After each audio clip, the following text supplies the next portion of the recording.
Hey guys, West Texas Dual Sport here. Sorry I haven't made a video in a while. Haven't been doing a lot of riding. I started having some kind of weird dizziness a week or so ago, and it's just now starting to get better. I don't know what it was. I guess maybe I had some kind of middle ear infection or something, but anyway, it's better and I'm back on the bike.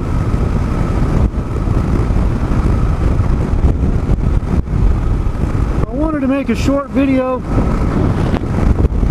today and talk a little bit about how I broke my bike in. And I better put out a disclaimer. I'm not advising anybody to do this.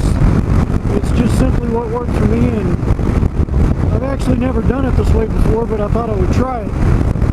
I watch a whole lot of videos on YouTube, and there's a guy called Jake the Garden Snake, and he did a video about a hard break-in, and I watched it, and then I began to do some research, and it made a lot of sense. I didn't see too many negatives on it, so I thought I'd give it a shot.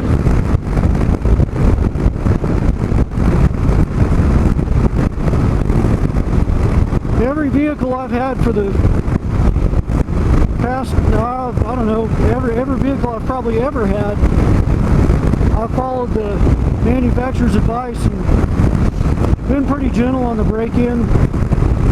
Didn't do anything too aggressive, and of course I've never had any problems. But there's a thing called hard break-in, and the theory is that you get the, you stress the motor a little bit more right from the beginning, and you get the rings to seat a little quicker, and they have a better seal. I don't know. I can't say it's true, can't say it's not true. I just thought I would try a version of it. I didn't go crazy doing it. I never, got anywhere near a red line as I was breaking it in. I tried to keep things around 5,500 RPM would probably be my max. But I did that from the very beginning. And what I did is I increased the intervals where I would change the oil. I changed the oil at 20 miles, which may seem ridiculous to some of y'all, but I was really quite surprised at how many metal shavings I found in the oil. And I was glad that I did that, because I really didn't want that floating around in my motor. I did it again at 100. Didn't, noticed a little bit, but not a whole, nothing like the first oil change. I did it again at 500, and from there on out it's just going to be normal intervals. I'm a pretty big fan of synthetic oil, and I run it in just about everything I have, except for this KLR. And I really have yet to determine whether I'm going to do that or not. I've been running Rotella, what is it, the Rotella 1540, I believe, but it seems to be pretty popular, amongst a lot of dual sporters. I know a lot of DRZ guys run it, a lot of KLR guys run it, and I ran it in my DRZ that I used to have and never had any issues. It seemed to do just fine. I plan on changing the oil more frequently, probably every couple thousand miles, just to keep it nice and clean. If any of you guys have any thoughts on that, let me know what you think, let me know what you run, but that's the plan for now, is to just keep running the Rotella in.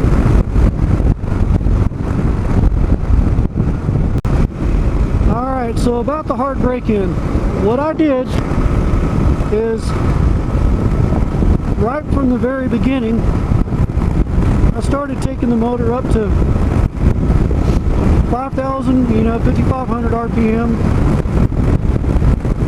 I varied the speed, all the time. I never kept it one constant RPM, and I never stayed at a high RPM for very long. I just got up there for a second and then, shifted.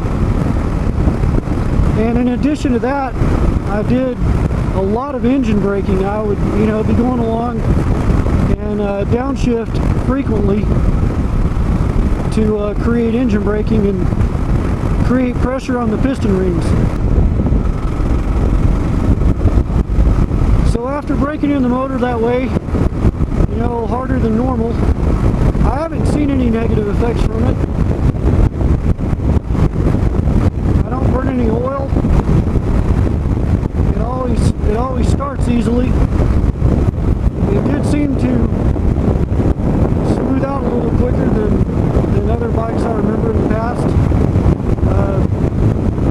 Maybe that's not the right way to phrase it. Just the motor seemed to kind of loosen up and get a little freer quicker than other bikes I've had in the past. And everything seems good now. I'm really enjoying the KLR.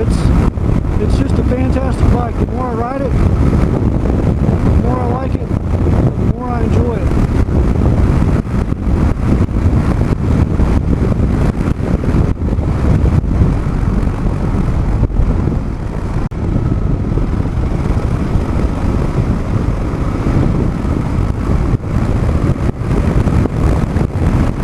I did get a couple of comments, questions sent to me from some guys asking how I felt about the KLR being tall, and if I had done anything to the suspension or to the seat, since I had mentioned in another, I guess another video, that I'm pretty short. I'm 5'6" and have a, I don't know, maybe a 29-inch inseam, so it is a tall bike for me. And the answer to all that is no. I haven't really done anything at all. Everything is just as it was when it left the factory. I don't have any plans on a different seat or shaving the seat or doing any linkage changes on the suspension.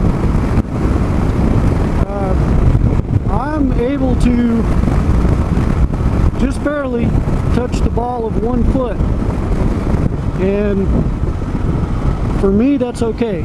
I wish I could touch both feet to the ground. I can't, but I can get you know, I can get a hold the ball of 1 foot on, and as long as I kind of plan ahead and look at what's coming up and I'm ready to stop, it's no big deal. If I have to make a fast stop, sometimes it gets a little squirrely. If I had to stop quick now, then I kind of have to be ready for it. But overall, it's manageable.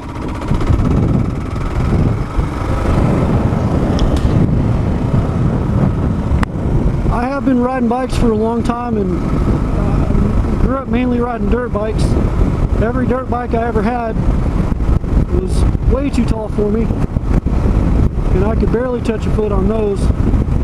So you get used to it after a while, and you just kind of adjust.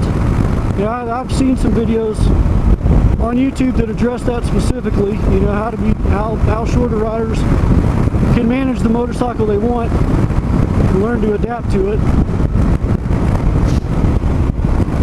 I've had a couple of bikes that I really felt like I had no choice but to shave the seat, and that gave me, you know, just enough leeway to be able to dab a foot and be able to ride the bike. If it was a pure dirt bike, it's not that big a deal, but when you ride a bike in any kind of traffic or in town, or you have to stop at stop signs or stoplights, it definitely becomes an issue. I've never had to change the linkage on one.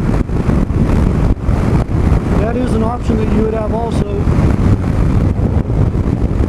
I personally don't think that's a great idea, because then you change the geometry, and it, you know, it's not going to handle the way it was designed to. I don't think on the KLR it would be that big a deal. I don't think you could, you know, I don't think a little bit different linkage would alter it drastically, because you're really not, you know, it's not a super aggressive off-road bike. You're not coming off any big jumps, at least I'm not. So if you're short and you really feel like you need to lower it, you know, you might look into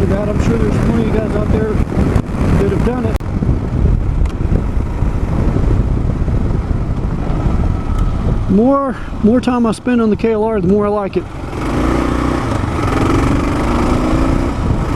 It's a really, really cool bike.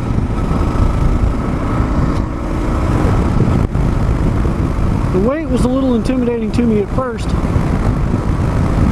because it definitely, you know, feels heavy. It feels like it's a big bike, especially for someone like me. But it's really well designed. The suspension, especially the changes that they made a couple of years ago. I think they changed the spring rates a little bit in the forks. I have ridden one other older one. I test drove it, and then this one, and I could tell a difference. But for what I do on it, it handles just great. It has, I don't know, the only way I can really describe it, it feels like it has more of a bigger, true adventure bike feel than it does a dirt bike off-road feel, you know, like a DRZ or something like that would. And that is exactly what I was looking for. I was looking for something that felt stable on the road, that I could take out when it was a little windy and, you know, be doing 70 and it didn't just blow me all over the road. It had the motor to do that and to put some miles on it. And so far that's exactly what it's turned out to be. Is just a great bike for that type of thing.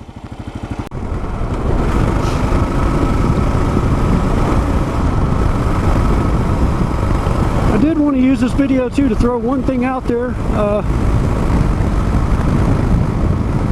If you're watching and you're from Texas and you have ridden the Big Bend area, I would appreciate any info you could give me about the area. Is it worth going? Is there much off-road to do? Where's a good place to stay?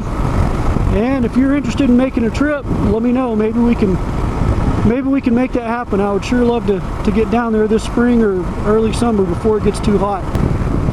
Well, this is West Texas Dual Sport signing off for now. I appreciate you watching. If you liked what you saw, please hit the subscribe button. Until next time, take care everybody.